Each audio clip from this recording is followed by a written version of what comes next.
ব্যবসা বাণিজ্য থেকে শুরু করে দিন শেষে বাংলাদেশে সামরিক স্থাপনা প্রতিষ্ঠার কথা ভাবছে চীন। আমেরিকা নিয়ে ভারত নিয়ে বরাবরই কথা হলেও চীন চিকনের তলে তলে কি করছে বাংলাদেশে তারই এক চাঞ্চল্যকর রিপোর্ট প্রকাশ পেয়েছে মার্কিন যুক্তরাষ্ট্রের। বিসমিল্লাহির রহমানির রহিম। আসসালামু আলাইকুম রাহমাতুল্লাহি ওয়া বারাকাতুহু। সম্মানিত দর্শক শ্রোতা, কেমন আছেন আপনারা সবাই? আমি আশা করব সবাই অনেক অনেক ভালো আছেন এবং সুস্থ আছেন। আপনাদের সবাইকে শুভেচ্ছা এবং স্বাগতম জানাচ্ছি আমাদের নতুন একটি ভিডিওতে। দর্শক, আজকের ভিডিওটি খুবই গুরুত্বপূর্ণ এবং চাঞ্চল্যকর অনেকগুলো তথ্য রয়েছে আজকের এই ভিডিওর মধ্যে। তাই অনুরোধ করব যে না টেনে শুরু থেকে শেষ পর্যন্ত আজকের এই ভিডিওটি দেখার জন্য।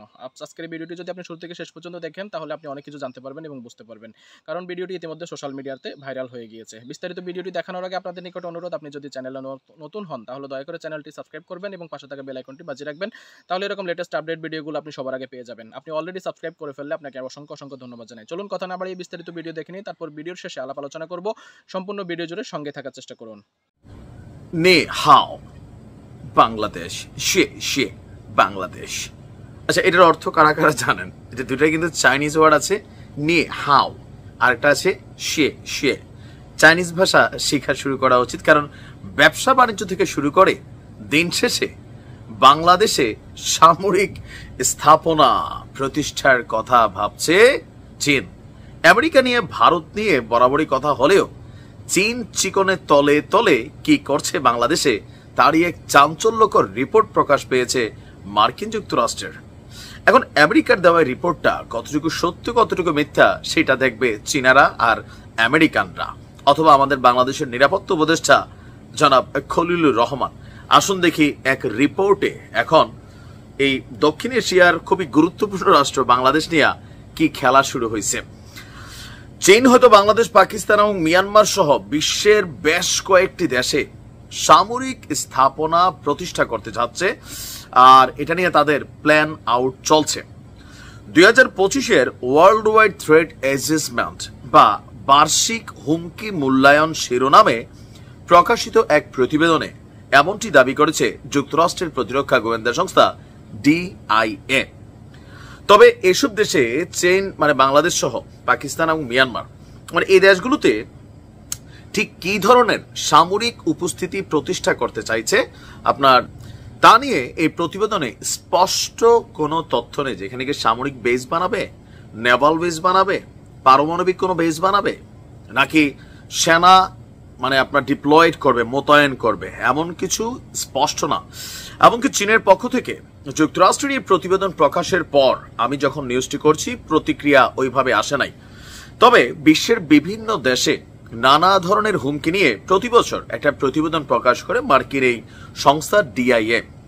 সম্প্রতি 2025 সালের 11 মে পর্যন্ত পাওয়া তথ্য নিয়ে প্রতিবেদন প্রকাশ করেছে এই সংস্থাটি। প্রতিবেদনে দক্ষিণ এশিয়া অংশে আফগানিস্তান, পাকিস্তান এবং ভারতের বিভিন্ন হুমকির কথা বলা হলেও বাংলাদেশের কোনো উল্লেখ নেই। তবে চীনের যেসব পরিকল্পনা বা হুমকির বিষয়ে বলা হয়েছে সেখানে বাংলাদেশ সহ প্রতিবেশী দেশ মিয়ানমার রয়েছে। চীনের বিষয়ে সতর্ক করে প্রতিরক্ষা গোয়েন্দা সংস্থার এই প্রতিবেদনে বলা হয়েছে, পূর্ব এশিয়ায় প্রধান শক্তিধর দেশ হওয়ায় আপনার চীন এখানে কৌশলগত একটা লক্ষ্য বজায় রেখেছে। তাইওয়ানকে মূল ভূখণ্ডের সঙ্গে একীভূত করা, চীনের অর্থনীতির উন্নয়ন এবং এই দক্ষিণ এশিয়ার দেশগুলোর মধ্যে একটা প্রভুত্ববাদী মেন্টালিটির জন্য চীন নিরলস কাজ করে যাচ্ছে। এটা কিন্তু সত্য। চীনের টাকার অভাব নাই, চীনের পরিকল্পনার অভাব নাই, চীনের মুরিদের অভাবও নাই। কিন্তু আমাদের এই সাইটগুলোতে আপনি দেখেন যে আফগানিস্তানকে কিভাবে নীরবে নিবৃতে পাকিস্তানের সাথে নিয়ে জোড়া দিছে। আর বাংলাদেশ চীনের কাছে খুবই প্রায়োরিটি পাওয়া একটা দেশ। শেখ হাসিনা থাকতেও চীন বাংলাদেশকে মূল্যায়ন করত। ডক্টর ইউনূস আসার পরে এটা আরো বেশি মূল্যায়ন শুরু হয়েছে রাইট নাও, কারণ প্রায় 150 জন ধনকুবেরকে নিয়ে বাংলাদেশে আসতে যাচ্ছে চীনের একটা বড় সড়ো ব্যবসায়ী প্রতিনিধি দল, যারা বাংলাদেশে বিভিন্ন ইনভেস্টমেন্ট করবে, কলকারখানা। এখন আমেরিকার এই তথ্যটা নিয়ে আসলে ধরেন কনসার্ন করার মতন কতটুকু আছে, থাকতেও পারে। কারণ আমেরিকা নিজেই তো সারা পৃথিবীর বিভিন্ন দেশে, মধ্যপ্রাচ্য সহ পৃথিবীর বিভিন্ন দেশে, পাকিস্তানেও আমেরিকার বিমান ঘাঁটি ছিল, তাই না? সো তাদের একটা টার্গেট থাকে যে কোন দেশে তারা আধিপত্য বিস্তার করবে। এখন তাদের পরবর্তী স্থানটা সেটা এখন চীন আস্তে আস্তে দখল করে নিচ্ছে। সো চীনারা কোথায় কোন দিকে হাঁ করে হ্যাঁ করে হাঁচি দেয় সেটা কিন্তু আমেরিকা নজরদারিতে রাখে। আজকের দিনে বিষয়টা অনেকটা এতটা গুরুত্বপূর্ণ ইস্যু না হলেও সময়ের পরিবর্তনে অনেক সময় হলেও হতে পারে, গ্যারান্টি নাই। এখন এই ব্যাপারে আমাদের সরকার বা চীন হয়তো পরবর্তী তথ্য দিবে। ভালো থাকুন, আসসালামু আলাইকুম।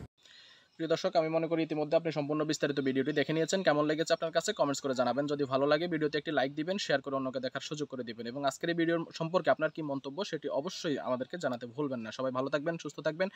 ইনশাআল্লাহ পরবর্তী ভিডিওতে আবার আপনাদের সঙ্গে দেখা হবে। সে পর্যন্ত আপনাদের সবার সর্বাঙ্গীন মঙ্গল কামনা করছি এবং বিদায় নিচ্ছি। আসসালামু আলাইকুম রহমতুল্লাহি ওয়া বারাকাতুহু।